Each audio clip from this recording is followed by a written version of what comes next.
আসছি পরের খবরে। মালদার ছবিটা একটু দেখাবো আপনাদের। দেখুন, মালদার মানিকচক, সেখানে ভয়াবহ ভাঙন। মথুরাপুরের শঙ্করটোলা ঘাট, সেখানে ভাঙন। আর ফুলহার নদীর গ্রাসে বিস্তীর্ণ এলাকা। সেবক রয়েছে আমার সঙ্গে। সেবক, তো ভয়ঙ্কর পরিস্থিতি, ভাঙন পরিস্থিতি। ফুলহার নদীর গ্রাসে বিস্তীর্ণ এলাকা, নদী পাড় থেকে সরে যাচ্ছেন স্থানীয় বাসিন্দারা। একদমই, দেখো তুমি যেমনটা বলছিলে, প্রায় 150 থেকে 200 মিটার এলাকা ভোর রাতে রাত 3টে নাগাদ ভয়াবহ ভাঙনের কবলে পড়ে, যেখানে ফুলহার নদীতে বসে যায় বিস্তীর্ণ এলাকা। নদী পার ঘেঁষে অন্তত 150 থেকে 200 মিটার এলাকা গঙ্গা নদী ফুলহার গর্ভে চলে গিয়েছে, এমনটাই স্থানীয়রা জানিয়েছেন। শুধু তাই নয়, এই ভাঙনের ফলে একদিকে একাধিক বাড়িঘর যেমন নদী গর্ভে তলিয়ে গিয়েছে, এর পাশাপাশি একাধিক 4 চাকার গাড়ি, 2 চাকার গাড়ি, 3 চাকার গাড়ি, এই ধরনের একাধিক যানবাহন সেগুলি কিন্তু নদীতে তলিয়ে যায়।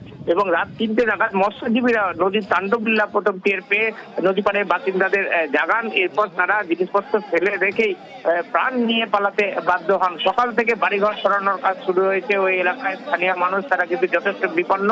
সেচ দপ্তর কাজ শুরু করেছে যাতে এই এলাকায় কোনোভাবে ভাঙন ঠেকানো যায়, কিন্তু আদৌ কতটা সম্ভব হবে তা নিয়ে কিন্তু অনিশ্চয়তার মধ্যে রয়েছেন স্থানীয় বাসিন্দারা।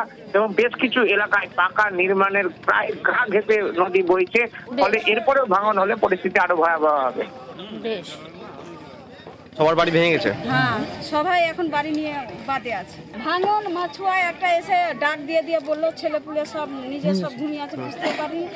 অতিরিক্ত ডাক দিয়ে বলছে যে তোমাদের জিনিস টানবা তো টানো না, তো নিজে বেরাও ঘর থেকে।